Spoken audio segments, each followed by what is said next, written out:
姑娘，好巧，原来提炼精研的人是你。华元瑞的话让暗一和暗五疑惑不已，特别是暗一，他不是经常跟在王爷的身边吗？怎么都没有见过呢？是挺巧的。只见冷月淡淡的说道，他早就猜到这间大盐铺的背后是眼前这个瑞王管辖的了，所以见到他也不觉得惊讶。姑娘，你可让我们好挡，差点让他以为他不来了。如果他不来，他这个盐铺大总管就要与世长辞了呢。刚刚不是说了吗？路上有事耽搁了。冷月有些不耐地说道。暗武见冷月的态度冷淡又不耐，便把主场交给他们家王爷了。随即华元瑞发话，让他们几个人都出去，包括冷月身边的冷武。冷月也不担心华元瑞会耍啥，所以便给了他面子，让冷武一同出去了。行了，其余人都退下了，咱们来谈谈你这边的想法吧。想必你的属下已经把我的想法告知你了。我要的是每个月各大盐铺净利润28分成。华元瑞看着他淡定自信的模样，顿时又不自觉地扬起了嘴角。哦，你怎么那么肯定我下面还有很多盐铺？他猜他的身份应该早就被这个聪慧的女子猜到了，只是不知道他为何会对自己这么淡然，一点也不像其他女子那样迷恋他、尊敬他。你别管我为什么这么肯定，你只要说出你同不同意吧。行，本王同意。他故意说出了本王2个字，他想验证冷月是不是真的已经知道自己的身份了。果不其然，对方听到他的话没有任何讶异的表情，还是一如既往的淡定。看来姑娘早就知道本王的身份了。行，那姑娘既然都选择合作了，不妨介绍一下自己。看来姑娘早就知道本王的身份了。行，那姑娘不妨介绍一下自己。你属下没有告诉你我的名字。名字只有当面介绍才好。来，本王先自我介绍一下，本王叫华元瑞。行吧，既然人家堂堂一个王爷都不嫌烦的介绍自己了，那他冷月就勉为其难再介绍一下自己的名字吧。我叫冷月，记住了。冷月嘛，名字与本人挺符合的，孤冷挂在高空中的月亮。行，本王记住了。那月姑娘，咱们来把合同签了吧。签了合同再与他谈其他的事儿。于是很快的，双方就签订了一份合同，然后摁了手印儿。把签好的合同拿在手中之后，冷月便从袖口那里取出了早已写好的细盐提炼的方法与步骤，给了华元瑞。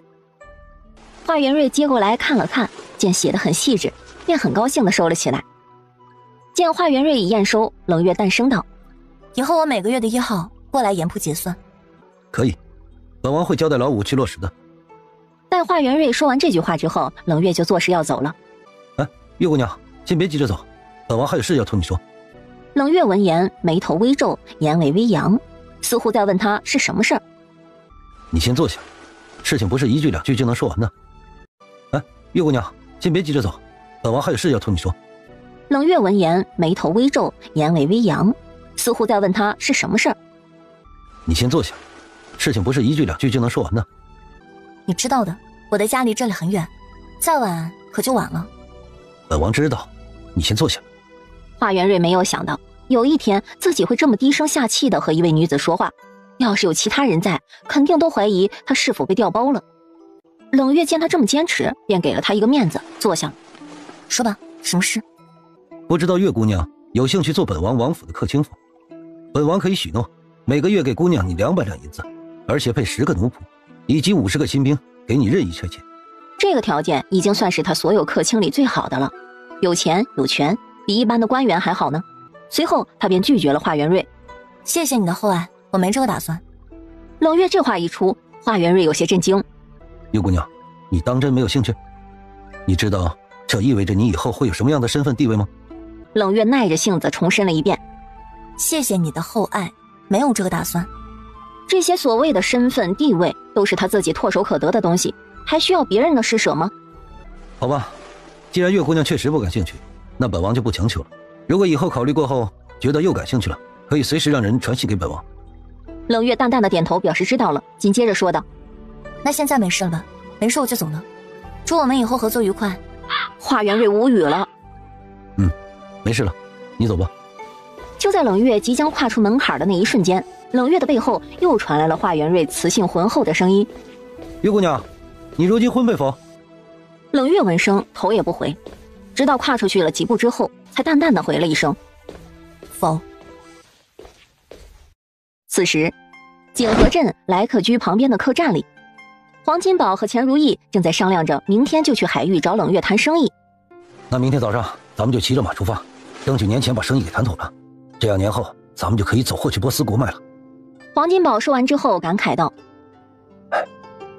果然能人就是能人，做出来的东西就是不一样。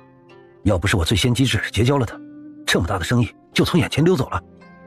老钱，看来我还是宝刀未老啊！要不是我心思敏捷，这么大好的生意可就白白的从咱们的眼前溜走了。这次确实靠你，说吧，有钱某送啥给你啊？黄金宝的眼睛大亮，就你收藏的那个白玉观音像，如何？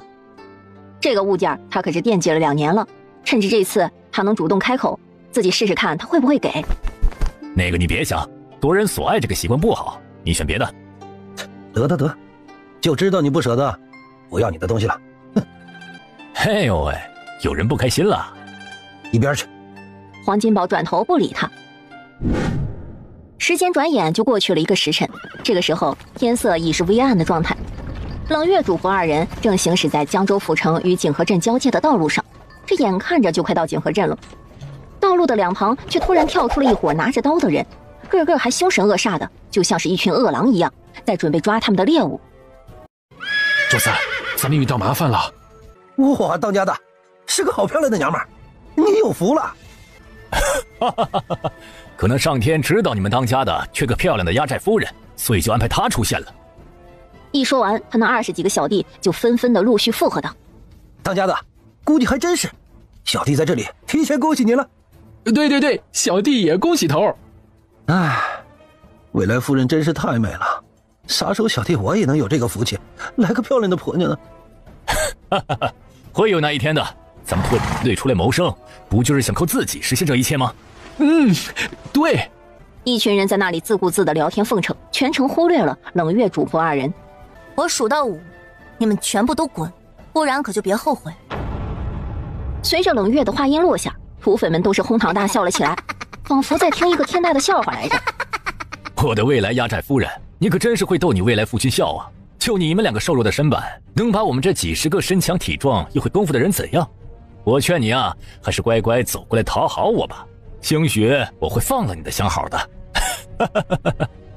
突然的，冷月朝着他们悠悠地问道：你们抢过多少人？杀过人没有？本当家已经不知道杀过多少人了，而且抢过的姑娘也不计其数，个个都不愿意从了本当家。结果美人，你猜怎么样？怎么样？还能怎么样？被本当家狠狠地弄过之后，赏给我的弟兄们轮了一遍，那感觉实在是爽啊！所以本当家才劝你好好从了本当家，你就是压寨夫人，钱财不愁。行了，既然他已经这么说了，那就没有必要留他们的命了。所以本当家才劝你好好从了本当家，你就是压寨夫人，钱财不愁。那就没有必要留他们的命了。冷武，你那3脚猫的功夫能打吗？主子，可以打1、2个人。那行，你就杀1、2个人锻炼一下，其他的我来就好。冷月这话一出，那些土匪怒了。兄弟们，上！给本当家把那个小子给活剐了，剩下那个娘们儿给我留着。结果刚说完，还没有等他们冲过来呢，冷月就已经是借力飞到了他们的队伍里面。哎呦喂，这娘们近距离看更美了。结果刚一说完，就被冷月一个飞脚踹了出去，直接砸死了他身后的同伴，而他自己也是吐了几口鲜血之后，便歪头没有了声息。而另一头的冷武还在和2个人纠缠着呢，看情况好像不是很给力。冷武，你要不快点杀掉他们，你就留在这里陪他们吧。一道清冷的声音飘来，让冷武的心头一紧。有了冷月的发话，冷武很快的就把和他缠斗的2个人给杀了。只见他杀完，整个人都在发抖。行了，这种人你不杀他们，他们就会杀你，而且干尽了坏事的人本来就该死。显然冷月的这些话很有用，冷武听后就慢慢不抖了。走吧，去这里的山上找一下这些土匪的窝藏之处，看看有没有要救的人和要缴获的钱财。恩人，谢谢您替我们杀了这2个禽兽，从今往后您就是我们3个人的恩人了。起来吧，你们要感谢的是我的主子，是他替你们杀了那些人，而我也是他吩咐去杀了那2人的。冷武不揽功劳，很实诚地把事情说给他们听。3个女的一听便起来了，其中一人说道：那公子，您的主人在哪？我们去感谢他。他去忙了，你们坐着等一下他。再说冷月，他找了几个屋之后，才终于在一间布置的比较好的屋子里找到了他想找的钱财。看着满满2大箱的金银珠宝，他的嘴角轻轻上扬，心里叹道：这帮土匪还真是抢了不少人呢，这么多的钱财都够他们挥霍好几年了，居然还想着下山打劫，真是人心不足蛇吞象，要是没那么贪，或许还死不了。随后冷月便把那2大箱的东西收进了他的公寓里，并且为了不让冷武起疑，他还特意拿了个不大的箱子，然后装了点金银珠宝，打算拿出去，称这个就是土匪的财物。只见冷月一走近，那3个女子扑通一声就跪在了他的面前。听这位公子说，您是替我们3个杀掉那些土匪的大恩人，谢谢您，让我们死去的家人得以报仇。说完就要磕头道谢，却是被冷月及时制止了。都起来吧，别磕了，只是无意之举，不是刻意为之。出了这种事也不是你们的错，所以没有必要想不开，好好活着才是对你们家人最好的延续。3人一听，眼眶立马红了。如今被他们的恩人这么一开解，他们瞬间打消了寻死的念头。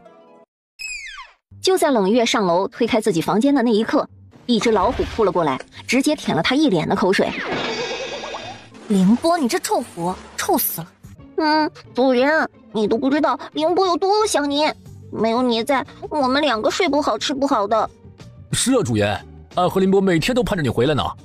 很快，花熊也是可怜巴劲的附和着：哎呦，看把他们给委屈的。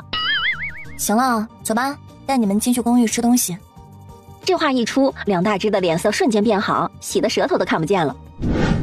主人，要不我和花熊还是回了这里住吧，外面白天出去就好了嘛，反正也没有发现有坏人，等到以后人多了，我们再出去也成了呀。这话得到了花熊的大力赞成，他也是这么想的，还是里面住的舒服，而且还能挨着他们主人睡觉。你们就想想就好了，过不了多久啊，外面的人就多了，而且现在天气还不热，等以后夏天来了再让你们进来睡。听到他们主人这么说，2大只只好点头同意了。见他们懂事的没有反对了，冷月便去冰箱里拿了几块冻牛排出来解冻，然后又拿了2罐橘子罐头给那2只先吃着。弄完了这些，他便先去洗澡了。还是主人在身边好啊。那肯定的呀，没有主人在，其他人都不知道咱们在说什么，也不知道咱们爱吃什么，一天3顿就知道给咱们2个弄肉末粥，吃都吃腻了。冷月在浴室里听到那2大只在那叽里呱啦的，嘴角不由得弯起了一个弧度。看来以后他出远门的话，得吩咐冷六给他们俩整点不同的吃食才行了，不然估计每次回来都能听到他们2大只在那叽里呱啦的吐槽。此时，景和县通往海域的路上，黄金宝和钱如意正骑着马快速的跑着。老钱，万一咱们去海域遇到刮大风咋办？黄金宝担忧的说道。钱如意隔空白了他一眼。我说，你能不能嘴上上把锁呀？什么话也乱说，万一被你这乌鸦嘴说中了，到了地府我一定痛打你一顿，还要再和阎王爷控诉你的乌鸦嘴，判你个拔舌之刑。喂，你也太狠毒了吧！我就假设一下而已，你有必要这么认真吗？真是。黄金宝一直知道他迷信，但是不知道他这么迷信，连假设一下都这么认真的。钱如意听了他的话，又对了回去。你都知道海域这么危险的，还乱说话？你不知道这种事儿还是尽量不要乱说出口的吗？钱如意口上对完了黄金宝，心中又想，万一真应验了，那真就完了。他的家当估计靠着他夫人和他那儿子是守不住的。哎呀，行了，我错了还不成？我不该乌鸦嘴，不该哪壶不开提哪壶。钱如意见他认错了，便没有揪着不翻篇儿。行了，好好赶路吧，骑着马说话挺费劲的。看来你老了。想当年咱们骑着马在北部的冬天里狂奔，还大声说笑，一点也不感觉费劲儿。钱如意突然就感觉今天不适合和这个老家伙说话，一听他说话就感觉想打他一顿，于是便打算不理他了，夹紧了马身就快速的往前跑去。与此同时，冷月在悠然的吃着早餐。他也是刚刚起床没一会儿，这2天的舟车劳顿让他忍不住睡得久了一点。月儿啊，明儿个就是29小年夜了，哎，咱们家好像还没买对联呢。没事，我明天去景和县买，顺便带你和二嫂还有大丫去逛逛。这话一出，一旁的林婆子和小林氏以及大丫都开心极了。他们自打来了这里之后，还没有出去逛过呢。他们是开心了，但是同在一旁的小丫就不开心了。小姑，我也要去。小丫撒娇地说道。冷月瞥了她一眼，说道：“等以后再带你去。”为什么要等以后？人家明天就想要去。哎呀，小丫，你还小呢，明天县城啊，肯定人很多，到时候你去了，万一一个不小心被人群给冲散了，那以后就再也见不到我们大家了呀。这话虽然有些危言耸听的成分在，但是不可否认，还是会有发生的概率的，所以还是不要冒险好了。小丫一听这么危险，就苦着脸答应不去了。到时候回来，小姑会给你带好吃的。好，小姑，让小丫在家等你们回来。哎呀，你个皮丫头啊，忘性就是大，一听有了吃的立马就乐起来了。小丫听后立马不好意思地说道：“人家是小孩子，肯定喜欢吃的。”哎，冷姑娘，快出来救救我们！有老虎，还有熊。自从冷月出来之后，凌波和花熊就放过了黄金宝和钱如意这两个闯入者。你们怎么这么快就来了？冷姑娘，这黄某以为找错地方了呢。这虎和熊，是你家养的？这两大只要不是我养的，你们还有活命的可能吗？我就说他们为啥像逗着我们玩似的。刚刚那只老虎居然一直使坏的用爪子推他们，还故意把老虎脸凑到他们面前来吓他们，害得他们连连尖叫。那熊也是，还用他那蹲式的熊背撞他们呢。冷月瞥了那两大只一眼，随后便让他们去玩了，还叮嘱他们等会儿抓点鱼和猎物回来待客。凌波和花熊一听，立马就屁颠屁颠的去执行了。见到这么神奇的一幕，黄金宝和钱如意都是惊得目瞪口呆的。这么听话的熊和老虎，他们也好想拥有啊。哎呀，冷姑娘，这房子是你们自己建的吗？黄金宝垂涎不已地问道。是我们自己建的，怎么想要图纸啊？还没等黄金宝回答呢，钱如意就忙着答道：“这图纸你卖吗？我愿意花5000两买。”这房子要是在他们梧州老家建，肯定羡慕死那些人。不卖，快随我进来。你们此次过来不是找我谈波斯国生意的吗？啊，没事，这个图纸的事儿咱们晚点再商量哈。咱们先谈生意。冷月看他不死心，也没有说什么，只是转过头朝着林婆子他们说道：“娘，你带着大家先回自己房间吧，我来和他们在客厅谈点生意。”这柔软的大椅子，哎，去哪里买的？不会是去波斯国买的吧？不可能，在波斯国的时候咱都没见过，所以不可能是在波斯国买的。那难不成是冷姑娘你们自己制造的？乖，这些东西真是闻所未闻，见所未见啊！随着他们俩一唱一和的问完，冷月才悠悠的开口：“你们要是想要，明年过来这里落户，我就让人免费给你们打造这些桌椅，如何？”这话一出，两人顿时面面相觑。这个到时候再说。是的，这个不急。冷月看他们那样，就知道他们怕死了，于是就没有再继续那个话题了。行了，说正事吧。谈正事才是关键的。你给的护肤品，我们当天晚上就用了，第二天早晨起来就发现很不错，所以对这笔生意也很看好。黄金宝说完，钱如意紧跟其后说道：“所以冷姑娘，你看看怎么合作？我们两个虽然是老油条了，但对你，我们不想耍什么心机。”可，那我开出的条件，你们来决定。两人相视一眼，便点头表示同意。签订1年的协议，我这边给你们供货，你们负责拿货去卖，而且拿货的价格是我们统一定好，无论你们卖多少都与我无关，如何？这1年会不会太少了？起码签个2年以上吧。签订1年的协议，我这边给你们供货，你们负责拿货去卖，无论你们卖多少都与我无关，如何？这1年会不会太少了？起码签个2年以上吧。而且你的定价在多少？太高了，我们就没有多少利润的。1年就够了，等满了之后再续签都可以。到时候续签的价格肯定是要涨的。价格我已经定好了，水乳霜各3两银子一瓶，你们到时候卖6两都可以，着实是你们赚了大头。毕竟我们还有人工和材料费。黄金宝和钱如意也觉得是他们赚了大头，虽然很开心冷月能这么大方，但是心里总感觉好像是哪里不对一样。冷姑娘，你确定？我确定。所以你们要不要钱？黄金宝、钱如意两人互看了几眼对方，便点头答应了。不一会儿，冷月喊来了许青云，让他写了1式3份的合作协议。好了，协议已经完成签署，祝我们3人合作愉快。祝我们合作愉快。虽然接下来的1年是他们2个占大头，但冷月赚的也不会少，因为成本最多也是1两左右，到时候拿货的量大，他赚的钱也会更多。而且1年内他会培养出到时候对接国外的人才，然后在他们2个帮他们冷氏护肤品打开国外市场之后，他再让培养好的人才去接管，最后把市场巩固拓大。不得不说，冷月这一招走的实在是狡猾，牺牲一点利益就能把2位商业大亨当做他的商业踏脚板。走，我带你们去前边的河边挖东西。啊？挖什么东西？挖地龙？不怪他们不知道，而是他们从来没有在海边挖过啥东西，只是依稀知道地里有地龙是可以挖而已。去了就知道了。而后不久，3人就步行到了海边，吹着浩瀚的海风，感受着脚边的浪花。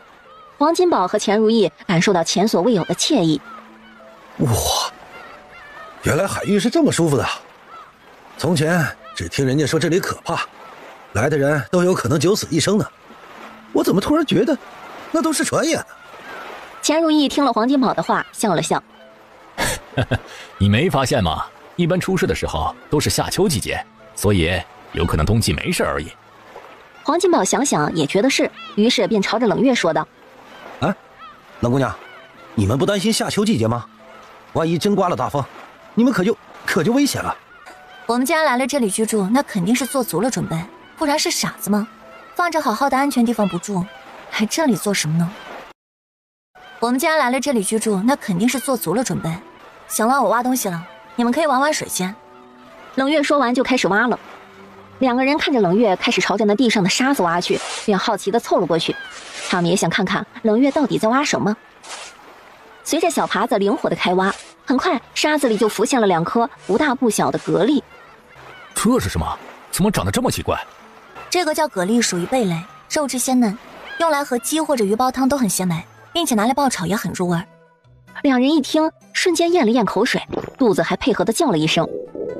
哈哈，今天早饭吃得太早了，又一路奔波，肚子抗议了。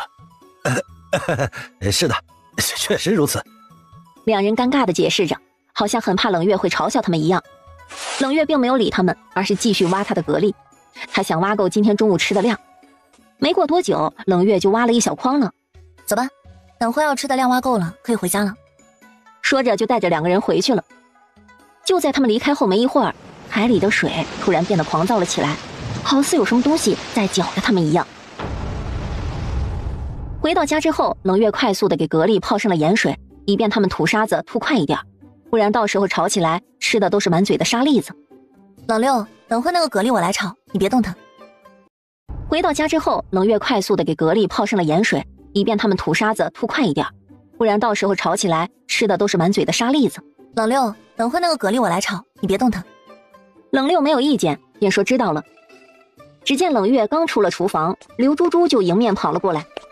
月主子，不知道怎么回事，院子里的野鸡、野鸭以及兔子都变得狂躁了起来，好像很害怕一样。只见他气喘吁吁的，一看就知道是很着急跑过来的。可能是天要下大雨吧，他们估计是害怕被雨淋到了。这样吧，你们把他们全部都赶回到笼子里关好，反正笼子可以遮风避雨。冷月耐心的话让刘珠珠稳下心来。好，那猪猪就去把他们都关到笼子里去。刘珠珠说完就风一样的跑了。待他走后，冷月看了看天空，发现云层越来越厚，而且有逐渐变黑的趋势。老黄，不会是你的乌鸦嘴显灵了吧？呸！我要是嘴那么灵的话，我都可以保佑我家夫人再生个儿子给我了。黄金宝虽然心里慌，但他不认为他们真的那么倒霉，一来就遇见刮大风。如果这次真应验了，你的乌鸦嘴就出名了。告诉你，哼！随着冷六一道菜接着一道菜的上来，美食的香气瞬间让黄金宝和钱如意的注意力转移了。走，去厨房准备吃饭了，可饿死我了。黄金宝，你这个老家伙，还真被你这个乌鸦嘴说中了。钱如意怒吼道。自暴雨刷刷的下来之后，外面的风就变得更加狂躁起来。嗨，我怎么知道我那嘴咋就那么灵呢？哼，你怎么知道？你就不应该乱说话。哼！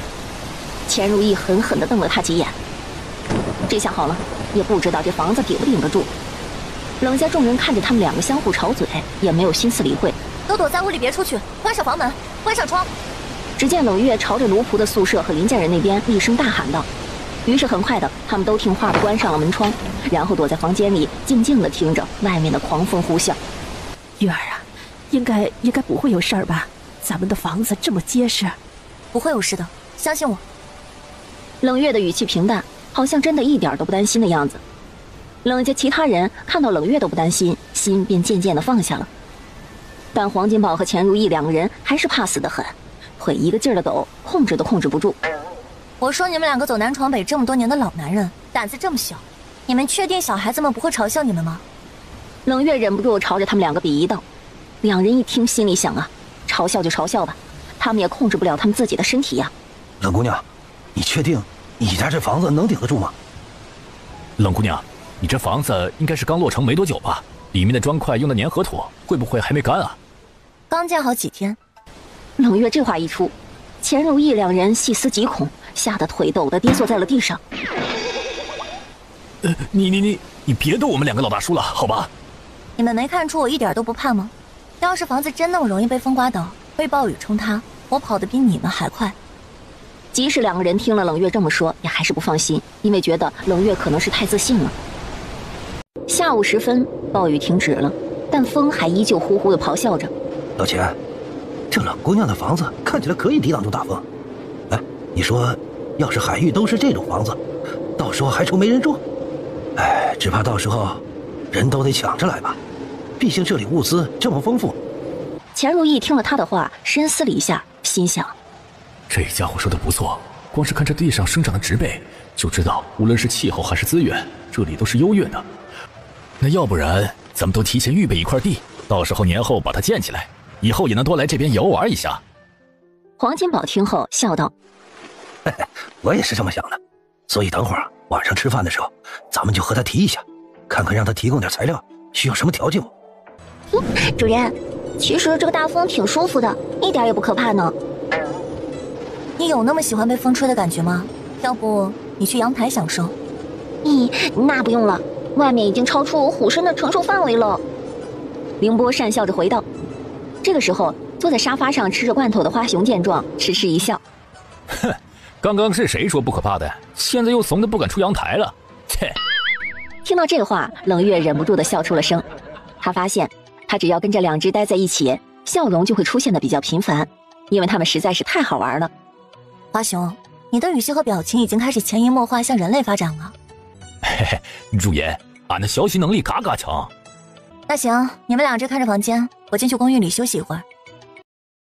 冷姑娘，我们两个仔细考虑了一下，决定年后在你家旁边建一栋房子。那个建房子的材料呢，你能不能卖给我们？一旁的钱如意暂时静观，没有说话。他打算让他的好朋友老黄先探探口风。你们今天中午不是没兴趣吗？怎么现在台风一刮，你们就有兴趣了呢？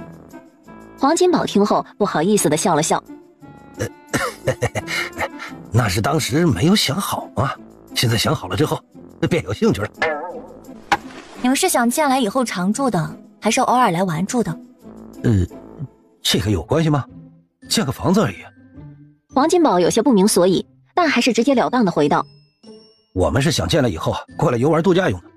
既然如此，那你们房子就不可以建在我们冷家旁边，你们可以找其他地方建，而且建筑材料水泥按吨来算，1吨500两。如果你们房子建得大，那估计得几10吨水泥，红砖的话按块来算，1块3文钱。其他金贵的像瓷砖、玻璃等也是按块来算，每块500文钱，怎么样？这个价格。顿了一会儿之后，黄金宝才小心翼翼地开口问道：水泥是什么呀？还有瓷砖是什么？水泥是什么呀？还有瓷砖是什么？水泥就是整栋房子最牢固的材料，瓷砖就是你楼上房间里脚踩的冰冰凉凉的地板。黄金宝听后才恍然大悟：哦，原来如此。啊，不过老姑娘，那水泥这么贵吗？1吨500两，那大房子最少得20多吨呢，岂不是1万多两银子？而且还不包括那些杂七杂八的费用。冷月轻笑道：既然你都拿这儿当游玩了，那肯定是不缺钱的。而且水泥和瓷砖这个世上目前就我独有，你们是第2个拥有的，难道不值得这么多钱吗？黄金宝想想也觉得是，便就准备同意下来了。就在他准备开口同意之际，一旁的钱如意出声打断了他。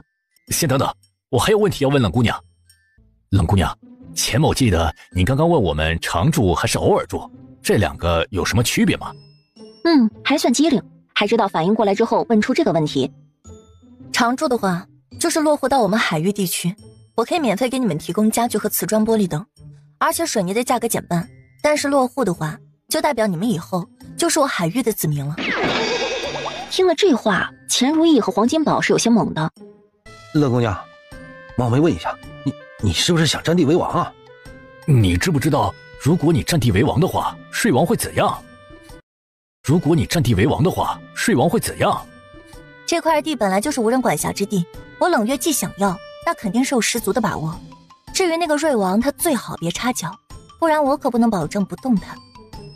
听了冷月这话，黄金宝和钱如意2人面面相觑，心里总感觉冷月是在说大话，怎么办呢？冷姑娘，看在咱们是生意伙伴的份上，黄某劝你别天真了。虽然你确实挺厉害，也很有才能，但瑞王他不是一般人啊，他从小被培养得很厉害，不仅智勇双全，而且武力强大。虽说今天南部和突厥国打着仗，但是我知道他还有1万多的精兵镇守在梧州，所以黄某敢说，只要你这边一有什么动静，他们都会知道的。是啊，冷姑娘，钱某也劝你不要做傻事了，好好过日子才是最好的。毕竟你现在过得就已经很好了，去冒那个险干啥呢？你们怕了？怕我一旦占地为王，惹怒了瑞王，你们会受到连坐。见冷月毫不顾忌地戳破了他们的心思，2个人顿时尴尬不已。果然如冷月所料，第2天一早起来，天气就恢复了正常。而黄金宝和钱如意一大早起来，发现天气恢复正常后，便匆匆地告辞了。因为昨天的事情，他们和冷月到底是有些隔阂了，所以不好意思再留了，避免看到冷月会尴尬。闺女，他们怎么走得那么急呀？为什么不等我们一起再走呢？难不成是发生了什么不愉快的事儿？是啊，小姑，他们怎么连早餐都没吃就走了呢？冷月笑了笑，然后回答了他们。他们许是有事情要处理吧？咱们都是女眷，总不好和咱们一起走。 2人一听，想想也觉得是，毕竟昨晚他们还很开心的吃晚饭来着。月儿啊，你和他们的生意谈成了没有啊？他们这次不是来和你谈生意的吗？谈成了，他们年后收到信就会派人来拉货，所以年后咱们还要招大量的工人来干活。月儿啊，生意很大吗？还要好多工人啊？不只是生意需要工人，还有其他活也需要。您别问了，只管享福就好，其他的事情女儿来搞定。林婆子见她闺女这么说，便笑笑不再问这些事情了。吃完早餐，冷月交代了大家各司其职之后，就赶着马车带着林婆子和小林氏以及大丫走了，留下其他的孩子恋恋不舍地望着他们远去。猪猪啊，鸡鸭和兔子都喂好了吗？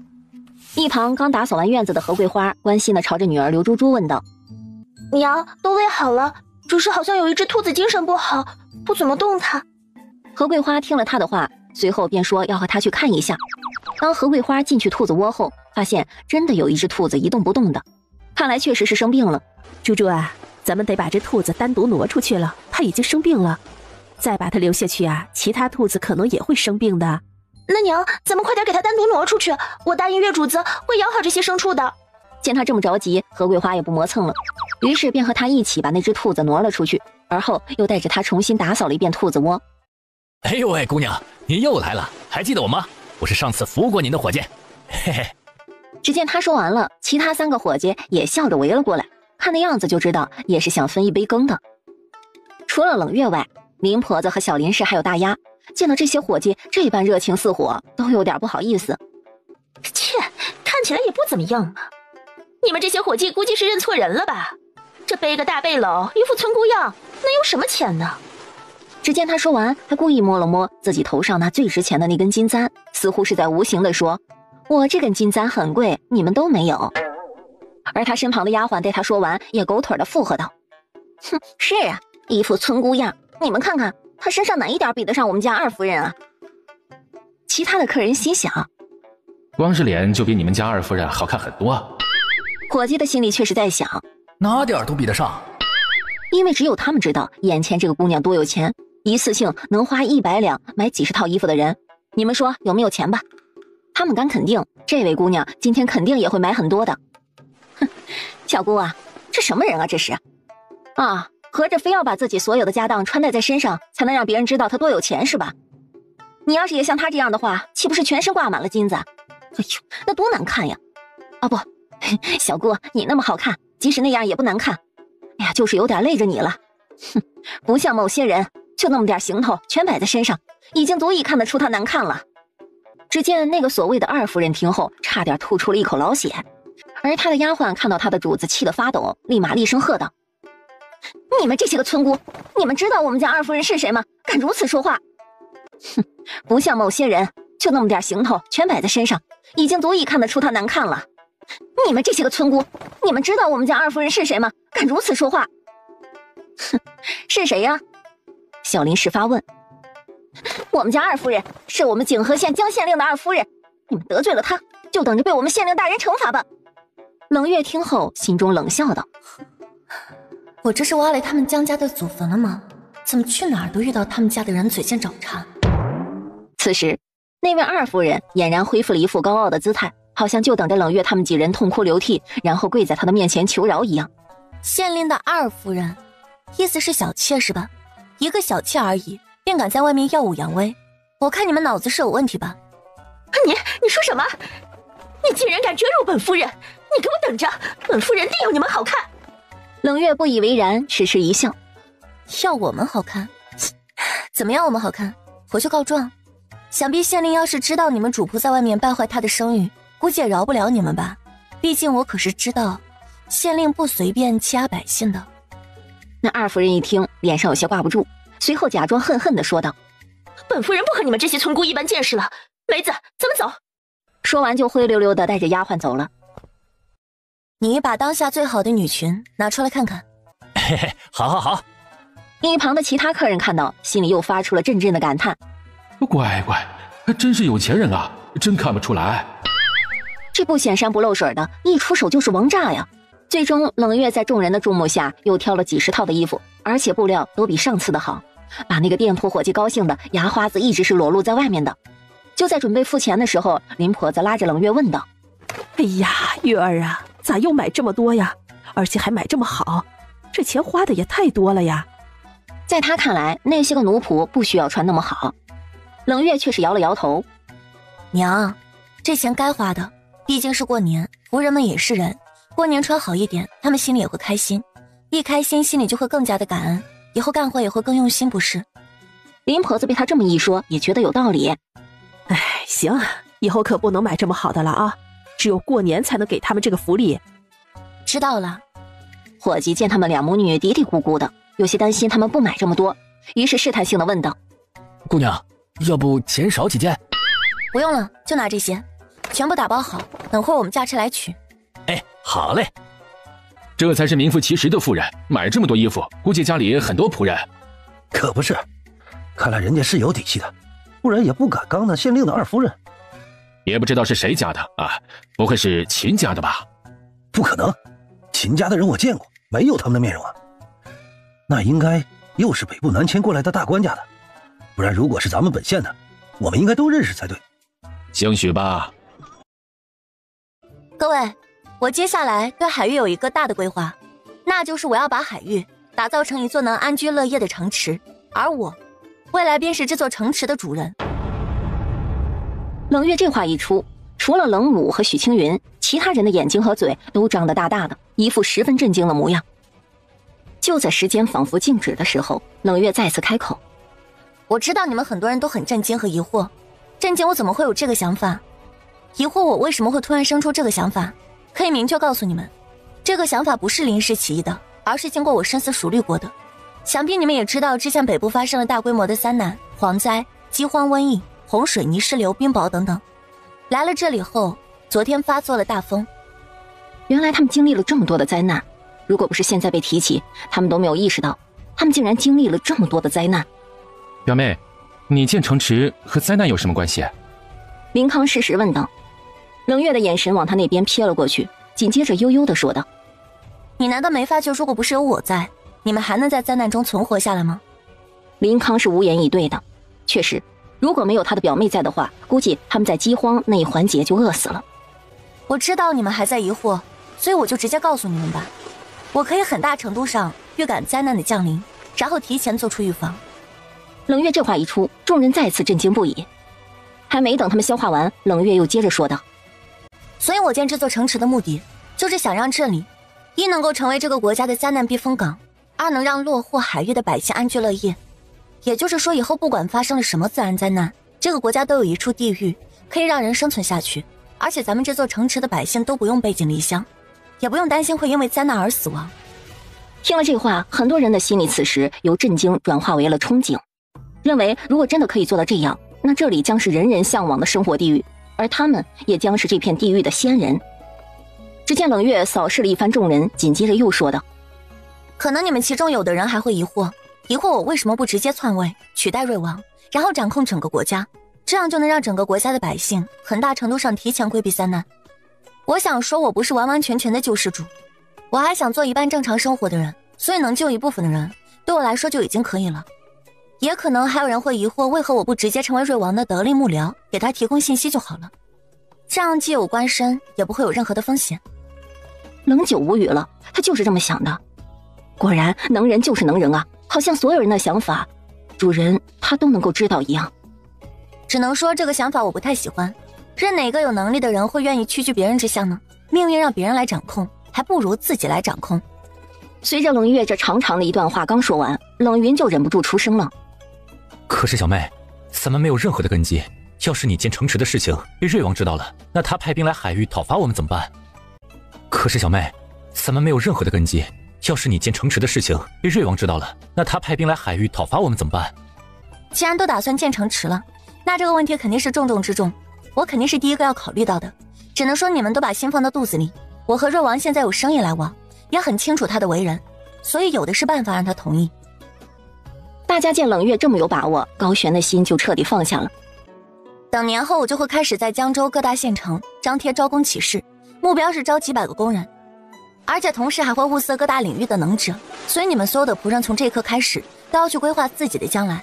作为第一批加入海域的仆人，我给你们最优先的特权，也就是只要你们把自己的本事磨练得够强大，那你们未来都是你们技能部门的领导者，所有的待遇都上升2级。反正你们未来就是普通有点才能的仆人，领和现在一样的工钱，住现在一样的房子，吃的方面可能还不如现在。收到了吗？收到了。行，既然你们都收到了，那请你们接下来好好磨练一下自己的本事。城墙一旦建好，就是考验你们的时候到了。只见冷月一说完，就吩咐冷一和冷二去客厅里拿出了今日买的衣服。难得过第一个年头，我特意给大家买了春装，你们过来每人领一套吧。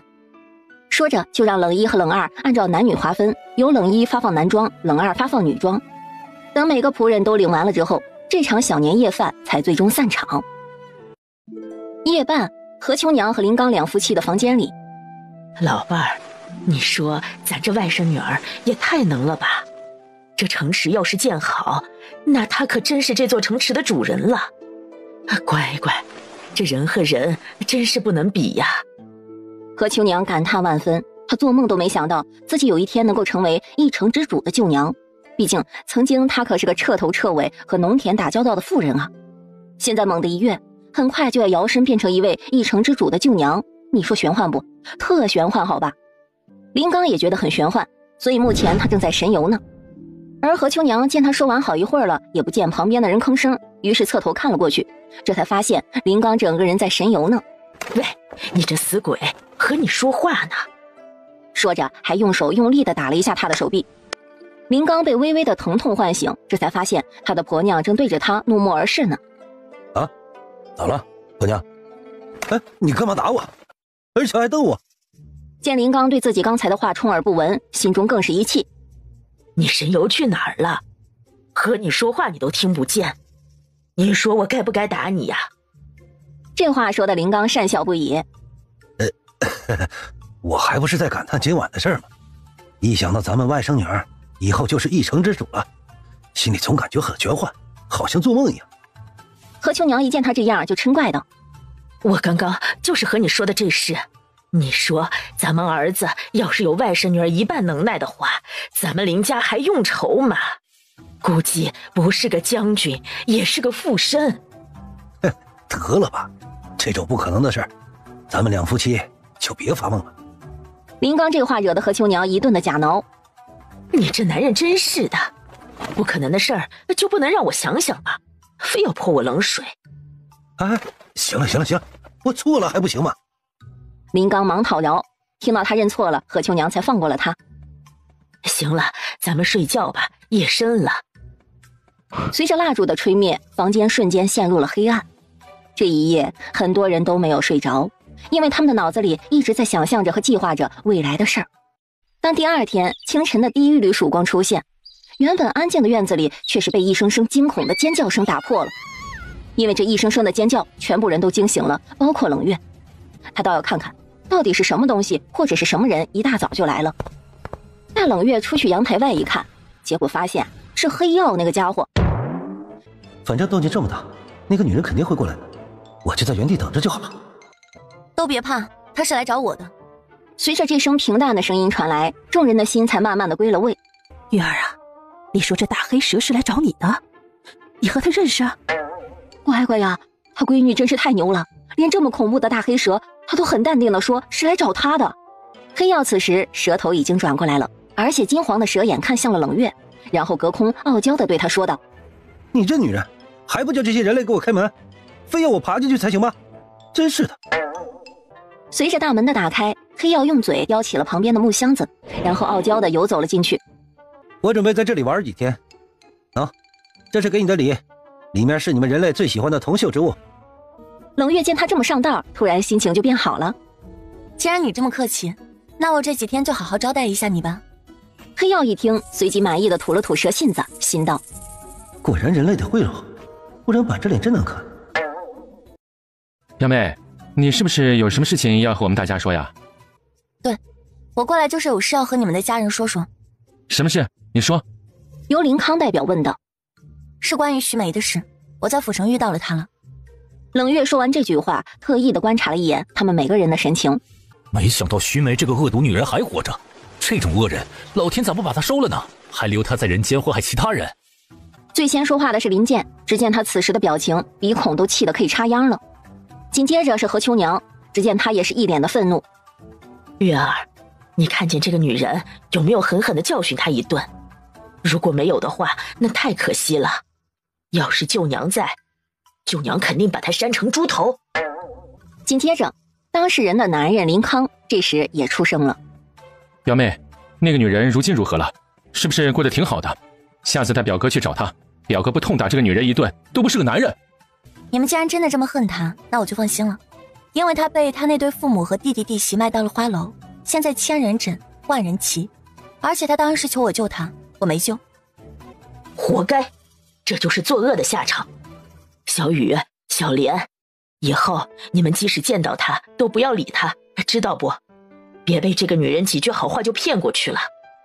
林小雨和林小莲听到他奶的话，都坚定地表示绝对不会去理那个女人的。行了，我过来就是说这件事情的，现在说完了，我先去忙了，你们聊。冷月说完就起身慢慢地走了。冷月走后就直接去楼上找许青云了，他想让他下来写对联，因为今天是大年30，所以便没有让他给孩子们教书了，放假3天。此时的许青云在画画呢，在他的画中俨然是一位英姿飒爽的美丽女子。很快一阵敲门声传来。何人敲门？是我。来人，找青云何事？没什么大事，就是找你下去写一些对联，因为等会就要贴文上了。好，青云这就随您下去。就在两人刚下到楼下之际，就见到黑曜他们带着冷山4个人回来了。哟，今日可丰收了。随着他这句调侃的话落下，就见冷玉红兴高采烈地嚷嚷道：小姑，您不知道他们3大只有多厉害，嗖嗖的几下就抓了好多猎物，我和我爹还有大伯他们都只是负责收而已。听到冷玉红夸他们，凌波和花熊都神气的不行。黑曜、凌波、花熊，今晚奖励你们各半边烤羊。这是冷月第一次在众人的面前喊他们几个的名字。只见他们三大只听到有烤羊吃，都特别的开心。小姑，原来他们的名字这么好听，您什么时候给他们取的？怎么现在才听您喊他们的名字？冷月微皱着眉头，挥挥手：“行了，别吵吵了，赶紧去洗个澡，身上都脏了。”几个人听后都看了看自己的身上，发现确实脏兮兮的，于是都相继去洗澡了。主人，那我和花熊也去洗澡了。冷月点点头：“你们都去洗吧，明天就过年了，今晚洗干净一些也好。”说完，紧接着对着旁边的许青云说道：“你和我去客厅写对联吧。”小姑还没起床吗？小鸭诺诺地问道。要说他为何会这么关心地问，是因为他想去他那里讨压岁钱嘛。哎，别想着去打扰你小姑啊，让他睡到自然醒，他什么时候醒了，再什么时候去找他啊。小鸭听后吐了吐小舌头，说知道了。小林氏看着面前这个越来越开朗的小闺女，眼里的笑意不断的扩大。这一切可都托了她小姑子的福啊！若是没有她，家里的一切都不会这么好的。冷月再次睁开眼的时候，已经是接近中午吃饭的时间了。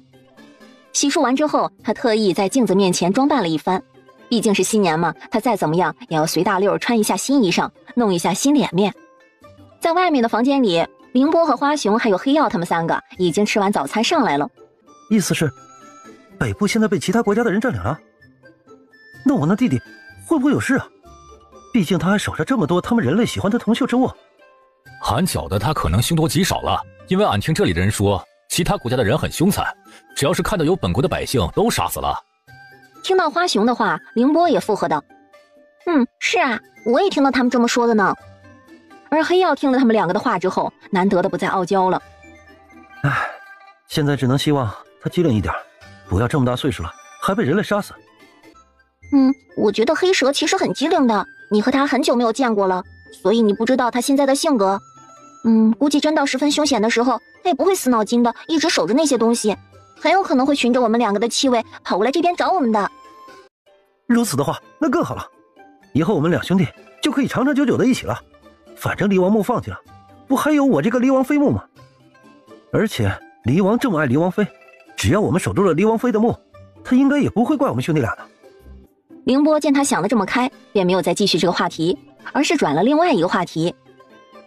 黑曜，这说起来你可没有我们两个幸运，我们两个有疼爱我们的主人，你们两个却没有。哼，你们有什么好洋洋得意的？有主人有什么好啊？整天要干活，还没有自由。哟呵，这货肯定是嫉妒了。好羡慕呀！我们不跟你这条没有主人了还有无偿干活的蛇计较。一虎一熊的这句话直接惹得黑曜直吐舌信子，心中腹诽道：这俩货怎么比我还毒舌？杀蛇不足惜，他们竟然直接诛我的心！就在他正准备用蛇尾巴小小教训一下他们俩的时候，就看到原本还在隐身空间里睡觉的女人突然出现了。这还是那个女人？怎么突然变得这么美？虽然她之前也挺美的。哇，主人，你今天真好看啊，比凌波见过的所有母人类都好看呢。是啊，主人，俺见过的所有母人类，包括母熊，都没有一个能比得上您。花熊也不甘示弱，紧随其后的夸奖道：这么大个人了，还露出一副馋样，小心你一辈子打光棍。这话惹得众人大笑。到时候这里的城池建好了，百姓愿意过来落户了，还愁阿健到时候没媳妇儿啊？估计啊，那媳妇儿都抢着嫁过来呢。随后何秋娘嘴上不饶人的说道：你也是托你表妹的福，连娶媳妇儿这事都要靠着她。娘，我们去洗手准备吃饭了，别干坐着了。林康担心再让他娘这么说下去，他那本来就已经因为放弃了表妹而变得有些自卑的弟弟，估计接下来就要变得崩溃了。虽然他娘说的是事实，但他也不应该当着众人的面这么说吧，这样他以后怎么去面对自己未来的妻子呢？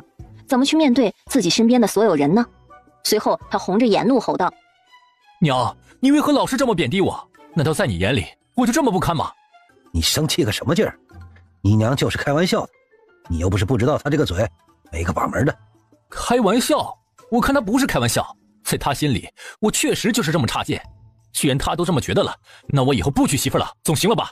林健说完就不顾众人的劝阻跑了。望着跑远的弟弟，林康提出追过去看一下他，省得他乱跑出事了。追他干什么？这么大个人了，都要准备吃饭了，还负气跑出去。别理他，他估计一会儿饿了就回来了。林康见他娘这么说，便没有去追了，因为他也觉得他弟弟这么大个人了，再怎么蠢都不会乱跑到山上或者是海里去的。而他们不知道的是，就是因为他们的这个决定，导致了他们后面后悔终生。怎么，发生什么事情了吗？没事，就你林健表哥耍小脾气溜出去了。林康讪笑道：好吧，这么大个人了还耍小脾气。东西我都弄好了，都进来吃吧。至于那个负气出走的人，那就等他饿了再回来吃吧。就这样，所有人都没有去找林健，因为他们都认为以林健的性格，等会儿就会回来了。而事实上，等会儿林健是想回来，但他却回不来了。他一出去就不自觉地往山那边跑，他想自己去狩猎，他要证明自己不靠着任何人，一个人也能生存下去。很快的，一头出来觅晚食的野猪发现了他。当林健反应过来的时候，野猪已经从他后边冲了过来。他想躲闪，但是野猪的速度太快了，只听砰的一声，他像个抛物线一样重重地落在了远处的地上。疼痛让他险些昏厥过去，但是因为逃荒和前几天跟冷三学来的作战经验，他很快的咬牙让自己清醒了过来。为了防止野猪的2次攻击，他抽出了自己腰间的匕首，准备来个装死，欺骗一下那个野猪。只见野猪看到他重重的落地之后没了反应，便飞快的朝着他落地的地方跑了过去。他先是闻了闻林健身上的味道，然后用长长的獠牙拱了一下他，试图来将他翻过来看看死透了没有。他想躲闪，但是野猪的速度太快了，只听砰的一声，他像个抛物线一样重重的落在了远处的地上。他先是闻了闻林健身上的味道，林健嗖的一下立马用匕首朝着他的眼睛用力的扎了进去。野猪被这突如其来的疼痛弄得狂躁了起来，林健又还没反应过来，人就已经被又撞飞了几米之外了。这次的他是彻底的动弹不了了，他感觉自己的5脏6腑都遭到了重击。随着几口鲜血的吐出，他顿时痴痴的笑了起来。原来自己真的太不自量力了，老是盲目自信自己多厉害，现在好了吧，很快就要死于野猪之口了。随着他自嘲完，便因疼痛来袭而昏厥了过去。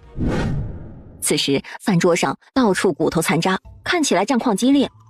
冷月看着一扫而空的锅底和空空如也的菜盘子，心里不由得发笑。小妹，这食材也太少了，大哥好像还没吃饱。哎呀，你这个憨子，吃不饱你不会自己煮个面呢？难不成你还要你小妹辛辛苦苦给你准备啊？啊？好吧。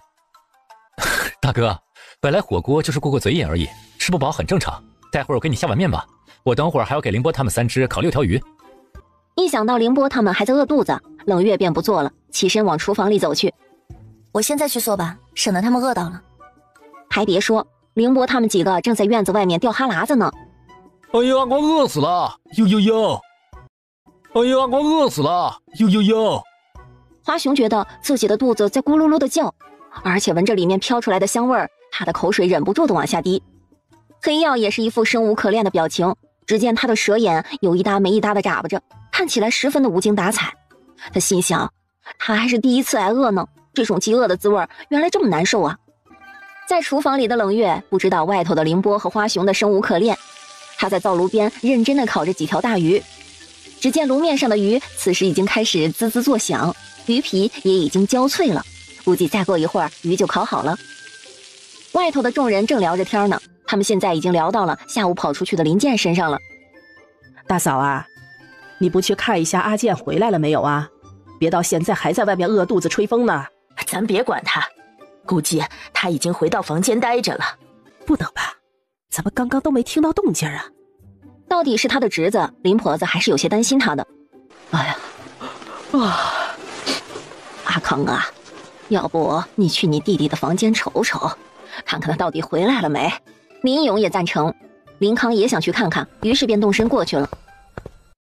爹娘、爷爷奶奶，阿健还没有回来。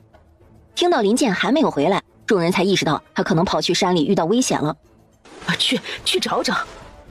何秋娘此时才知道后怕，她想不明白，她这个儿子以前即使再怎么生气，再怎么蠢，也不可能单独跑去那么危险的山上。黑曜、凌波、花熊，过来吃东西了。黑曜的速度是最快的，听到声音就窜了过去，然后快速的领走了2条烤鱼。而凌波和花熊此时也领到了，并且个个都已经迫不及待的在开吃了。月儿，你阿健表哥到现在还没有回来，可能是遇到危险了。你让他们3个带我们去路上或者山里找找他好不好？此时他的眼眶微红，看得出很担心。他后悔了，他不该就这么放任着林健跑出去，这个傻子居然连安危都不顾了。正在品尝美食的3大只一听顿感不妙，心想：哎，看来好好吃美食的时间没有了。冷月点点头：你们留在家吧，我带着林康表哥还有他们其中一只去就好，太多人去反而危险。那我们在家等你们回来。月儿啊，在外面小心点啊！林婆子习惯性的叮嘱一句，最终是由黑曜陪着他们出去找的，因为他吃的比较快。凌波和花熊因为领得慢，吃的也慢，所以逃过了这活儿。踏着朦胧的月色，2人一蛇就出发了。别想了，他可能真的跑进山里了。如果他命好，就能躲过一劫；如果命不好，咱们去估计只能找到他的残骸。所以咱们赶紧跑快点去找找吧。冷月不想打击他，可是事实就是这样。如果没有提前有心理准备，他到时候见了会更接受不了。待他们2人刚刚赶到山上，气儿都没喘匀的时候，一只被匕首扎了眼的野猪就从矮丛里窜了出来。还没等他靠近呢，就被黑曜一尾巴扫了过去，然后呵呵了几声，重重地撞上了一棵大树上，瞬间让他断了气。冷月用手电筒照了过去，发现这头野猪的眼睛上的匕首是之前南迁时为了防身他给林健的。林康此时也看到了，他的心脏此时砰砰的乱跳，喉咙也有些干涩难受。表妹，这匕首是阿健的好像。冷月顿了一下，然后微微的点了下头。随后他又用手电筒仔细的看了一下野猪的腹部，发现它的腹部不鼓，于是便稍稍的松了一口气。他没有葬身在野猪的嘴里，不过不确定有没有葬身在其他动物的嘴里。紧接着他们在不远处的地上发现了血迹，而且还有拖拽的痕迹，由此来判断应该是野猪攻击了他，然后他拿着匕首刺瞎了野猪的眼睛，后面野猪发狂又攻击了他，最终的结果应该就是野猪想要吃了他，却不想被其他动物截胡了。表妹，会是什么动物拖走了阿健呢？可能是老虎之类的，这座山的老虎貌似挺多的。表妹，会是什么动物拖走了阿健呢？可能是老虎之类的，这座山的老虎貌似挺多的，估计是听到了动静，所以才跑了出来。黑曜，你过来。黑曜似乎知道他想要自己干什么，于是就游了过来，然后傲娇地说道：是不是想要我循着血的气味去找人？不是知道吗？快去啊！于是他便低下头闻了闻地上的血渍，然后循着味道游了起来。冷月和林康见状便快速地跟着他前行，走了大约半炷香的时间，才在一处隐蔽的洞穴前停了下来。就是这里了，你们要找的人在里面。这时候里面本来在打盹的老虎听到了外头的动静，他犹豫了一番，便起身窜了出去，嘴里还不断地咆哮着，想要以他的虎啸声来吓退外头的东西。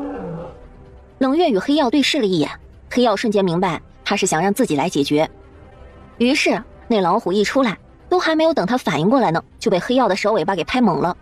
这波操作实属碾压呀，来自王者的碾压。被拍懵的老虎欲哭无泪，他就是想出来吓吓他们而已，又不是想吃了他们。嘤啊，刚刚拖回来的人类他都还没舍得吃呢。你刚刚是不是拖走了一个人类？老虎愣愣地点了点虎头。那你吃了他没？似乎是感受到了冷月的杀气，那老虎猛地摇头，然后急忙说道：本虎还没有吃他，你们可以进去看看。虽然他不知道为什么这个人类可以听得懂他说的话，但是此时虎命要紧啊，还是先解释了再说。他说没有吃林健，你进去找找他。林康一听露出了庆幸的笑容，随后便跑似的进去了山洞里面。很快的，奄奄一息的林健就被他拖了出来。看着气若游丝的人，冷月心想，也算他命大。此时冷林两家除了顶不住困意而睡过去的孩子们，其他人都聚在客厅里焦急地等待着。何秋娘此时心急如焚，她想着如果儿子能够活着回来，她以后一定管住嘴不说他了。哎呀，兴许他们啊已经找到阿健了，如今正在回来的路上呢。只要我小妹出马，再怎么样都能把阿健表弟带回来的。一旁的冷云也接着安慰道，不过至于是死是活的，他也不能保证。为了方便他们走路，冷月提出了把林健绑在黑曜的蛇身上游回去。别想，我黑曜是不会同意的。你死心吧，女人。你把他弄回去，我明天给你多烤2只鸡。凌波和花熊没有。这话让黑曜微微侧目，心道：这个女人居然开始诱惑我了。不行，我不能这么没有骨气。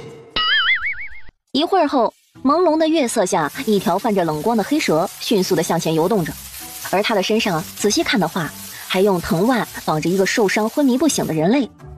没错，这条蛇就是刚刚还要骨气的黑曜呢。林康望着已经没了影的黑曜，心里啧啧称赞：果然就没有贿赂不了的人和动物，如果有，那就是筹码不够。阿健呐，你这个臭小子，你说说你怎么那么蠢呢？娘不就是说个玩笑话吗？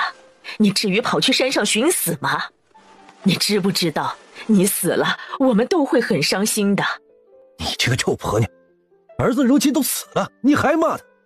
我估计他走的都不会安息。我也不想的，可是控制不住啊。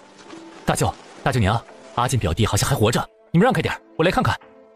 这时，一旁的冷云似乎发现了什么，他刚刚好像看到地上的人身体还有起伏。我去喊冷酒过来，你们看着。说着，还没等众人反应过来，他就跑了。随后他们喜出望外，刚刚的悲伤痛苦都收了起来。很快的，冷酒就带着药香和冷云小跑了过来。待他查看了林健的身体状况之后，便冷冷地开口道：他的5脏6腑都受到了重创，必须尽快熬药医治。那快些去熬药吧。必须要70年以上的人参才能熬药。就在何秋娘他们又开始悲痛欲绝之时，林婆子的话让他们又好了起来。我那呀有一株100年的人参，我拿过来吧。说实话，林婆子很心痛的，100年的人参老值钱了，可是那是他侄子呀，所以他只能是忍痛割爱了。不过他心想着，等把他这蠢侄子救了以后，再让他偿还他的人参钱。哼！等着冷月和林康回到家之后，院子里就只剩下凌波和黑曜他们3大只了，其他人都好像挤在了林健的房间里。阿康表哥，你也过去看看吧，我上楼去洗澡。我娘有人参，阿健表哥应该死不了。不得不说，冷月是真厉害，连他娘人参拿出来熬药了都能猜到。就在这个不平静的夜晚，北部的一座深山里正在发生着一场人蛇大战。你们这群强盗人类，还不给本蛇赶快滚出去！二王子，这条大黑蛇恐怕不好对付。这大黑蛇再怎么大，不过是一条蛇而已。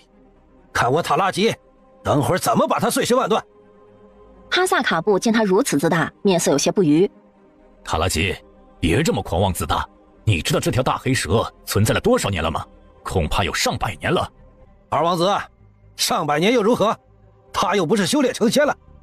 夏拉尔见塔拉吉这么狂妄自大，眼珠子一转，假装谄媚地说道：二王子，可能塔拉吉大将很有把握，咱们就别关心则乱了。黑蛇见眼前的这些蝼蚁人类居然不把他放在眼里，于是还没等塔拉吉他们动手，黑蛇就扬起蛇尾一扫，把大部分的突厥国士兵都扫翻在地。要不是塔拉吉和哈萨卡布他们机敏，估计也是躺在地上的一员了。准备好火油，等会儿打不过就烧死他。黑蛇一听他们等会儿要烧死他，更加愤怒了。紧接着，一向不喜欢咬人的他疯狂地咬向士兵群。娘的，这条蛇居然这么猛！咱们撤到外面，外面准备好了几千弓箭手。为了能引这条黑蛇出去，哈萨卡布还特意的挑衅他：来呀，你伤不到我！说完，他就带着夏拉尔跑了。可惜哈萨卡布不知道黑蛇能听得懂人话，所以假装追了一下。待他们全部人跑出去墓穴之后，黑蛇思索了一番，觉得再这样僵持下去，他可能会凶多吉少。于是他便回到了财务室里，然后把所有的金银财宝都打包好到箱子里，然后一口一箱吞下了肚子。随后，黑蛇装着满肚子的金银财宝，从另外的一个隐蔽的出口游了出去。嘿，你是叫我吗？我刚刚是叫你啊。我想问一下你，你有配偶了没？没有的话，可以和我在一起吗？凌波听着这么直白的话，虎脸瞬间娇羞了起来。这是第一次有公虎向他示爱呢，心里同时嗔怪道：哎呀，这胆大包天的公虎，真是太让虎羞涩了。随后他假装矜持地说道：这是你对第几只母虎说过的话了？那公虎直喊冤枉呀，说这是他第一次遇到心仪的母虎。嘿，你这个呆子，真的假的呀？你可别骗我啊，我可是很厉害的，而且我的主人更厉害。那公虎一听凌波还有主人，便想是不是前天晚上的那2个人类。一想到自己未来的配偶有主人，而且还是这么厉害的主人，他更加乐了。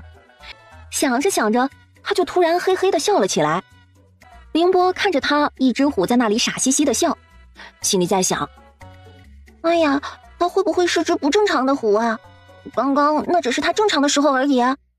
于是凌波眼神渐渐地恢复到正常，仿佛刚刚那只娇羞的母虎不是他一样。你刚刚说的我不答应，我回去了。说着凌波就转身走了。那公虎一头雾水，刚刚还一脸娇羞样的虎，怎么突然就变了脸变了心了呢？随后他快速的紧跟其后，准备问清楚做个明白虎。